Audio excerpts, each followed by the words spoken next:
In this first video on the Jataka Tales, I'm going to give a short introduction to the tales.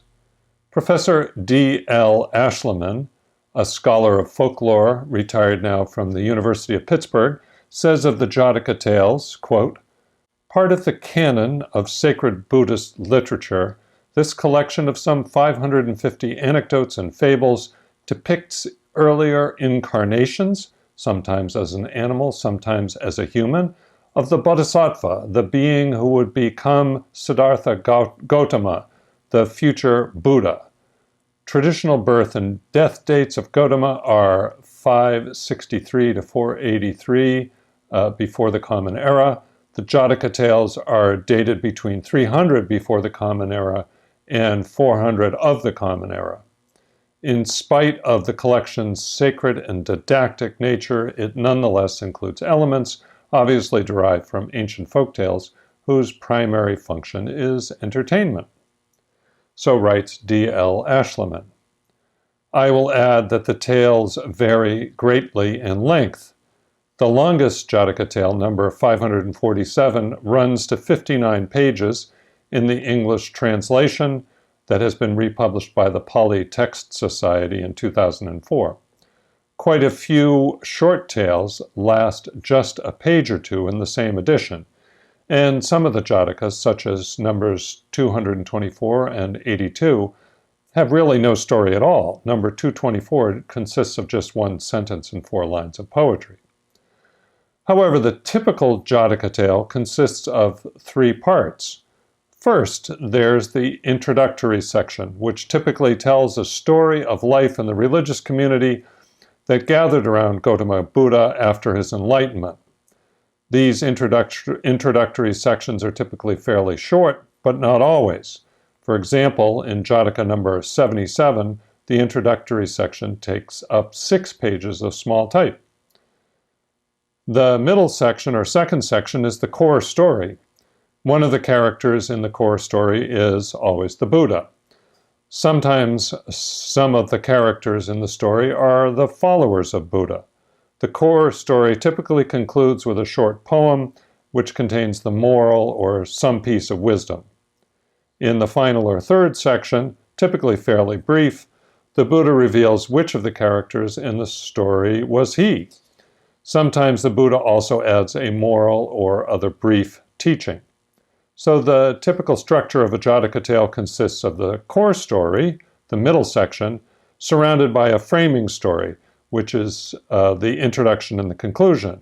And the introduction and conclusion take place during Gautama Buddha's lifetime, and the core story takes place in one of Buddha's previous lifetimes.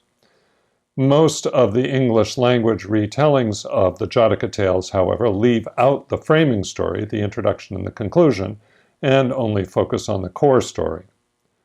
So you get a better idea of how this works and how this sounds. I'm going to read you a short Jataka tale. This is Jataka number 145, as translated by Robert Chalmers, first published in volume 1 of the 6-volume E.B. Cowell edition in 1895 and republished by the Pali Text Society in 2004. So here's the introductory section. How many more? This story was told by the master, that is by Buddha, while at Jetavana, about hankering after the wife of one's mundane life. The incidents of the introductory story will be told in the Indriya Jataka, which is Jataka number 423. The master spoke thus to the brother. It is impossible to keep a guard over a woman. No guard can keep a woman in the right path. You yourself found in former days that all your safeguards were unavailing, and how can you now expect to have more success? And so saying, he told this story of the past. Now here comes the core story, the second section. Once upon a time, the Bodhisattva was born a parrot. A certain Brahmin in the Kasi country was as a father to him and his younger brother, treating them like his own children. Podapada was the Bodhisattva's name, and Radha his brother's. Now, the Brahmin had a bold, bad wife, and as he was leaving home on his business, he said to the 2 brothers, If your mother, my wife, is minded to be naughty, stop her. We will, Papa, said the Bodhisattva, if we can, but if we can't, we will hold our peace. Having thus entrusted his wife to the parrot's charge, the Brahmin set out on his business.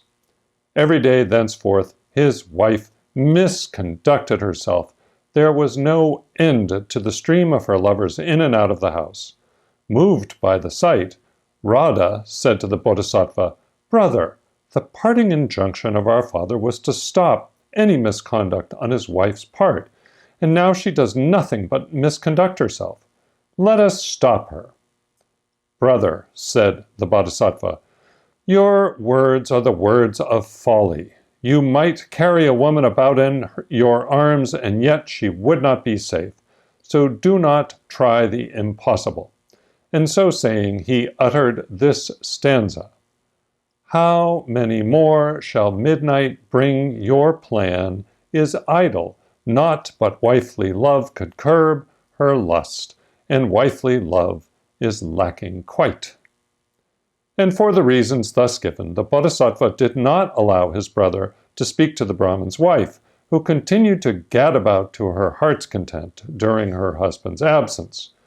On his return, the Brahmin asked the Bodhisattva about his wife's conduct, and the Bodhisattva faithfully related all that had taken place.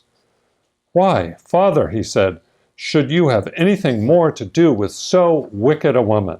And he added these words, My father, now that I have reported my mother's wickedness, we can dwell here no longer. So saying, he bowed at the Brahmin's feet and flew away with his brother Radha to the forest. So now the core story is over, and the Buddha concludes. His lesson ended, the master taught the four truths, at the close whereof the brother who had hankered after the wife of his mundane life was established in the fruition of the first path. This husband and wife, said the master, were the Brahmin and his wife of those days. Ananda was Radha, and I myself was Purapada, the parrot. So now you've heard a Jataka tale, and I've pointed out the basic structure of the story.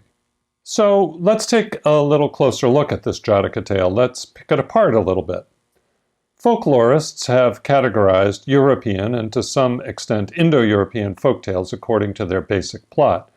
Each basic plot is assigned to an Arne-Thompson Uther type or ATU type, and there's over 1,000 of these types. This particular Jataka tale is of ATU type 243A. Other tales of ATU type 243A include the Jataka tale number 198 and the tale called Of Maintaining the Truth to the Last, a tale told in the 14th century English work Deeds of the Romans, or Gesta Romanorum. So let's listen to the 14th century story so you can hear the parallels and hear how it's different. So remember, these are the same ATU type, so folklorists categorize them as having the same basic plot, but you'll see some differences as well. Of Maintaining the Truth to the Last. In the reign of Gordian, there was a certain noble soldier who had a fair but vicious wife. It happened that her husband, having occasion to travel, the lady sent for her gallant. Now, one of her handmaids, it seems, was skillful in interpreting the song of birds. And in the court of the castle there were 3 cocks. During the night, while the gallant was with his mistress, the first cock began to crow. The lady heard it and said to her servant, Dear friend, what says yonder cock? She replied, That you are grossly injuring your husband. Then, said the lady, kill that cock without delay. They did so, but soon after the second cock crew, and the lady repeated her question. Madam, says the handmaid, he says, my companion died for revealing the truth, and for the same cause I am prepared to die. Kill him, cried the lady, which they did. After this, the third cock crew. What says he? Asked she again. Hear, see, and say nothing, if you would live in peace. Oh, oh, said the lady, don't kill him. And her orders were obeyed. The application, or moral, we might say. My beloved, the emperor is God, the soldier is Christ, and the wife the soul. The gallant is the devil. The handmaid is conscience. The first cock is our Savior, who was put to death. The second is the martyrs. And the third is a preacher who ought to be earnest in declaring the truth, but, being deterred by menaces, is afraid to utter it. So concludes the 14th century English story, which is the same type as of the Jataka tale we just heard. Now, in addition to a very similar plot, you will notice that the two tales share a theological perspective on women. Men are depicted as being more capable of reaching spiritual perfection than women. However, aside from this essential misogyny of both stories, the theological content is quite different. So it's interesting to see how a Christian source, on the one hand, the second story, and a Buddhist story, the Jataka tale, take the same basic story type, the same basic plot line, and use it to serve their own ends. So that's just a basic introduction to the Jataka tales. The Jataka tales are stories that make up one of the sacred texts of the Buddhists. Each Jataka tale typically consists of an introductory section, a core story, and a conclusion. The core stories of the Jataka tales draw on a stock of widely spread folk tales as source materials. But the Jataka tales put their own specifically Buddhist interpretation on the source material, which differs from the interpretations put on that source material by other traditions.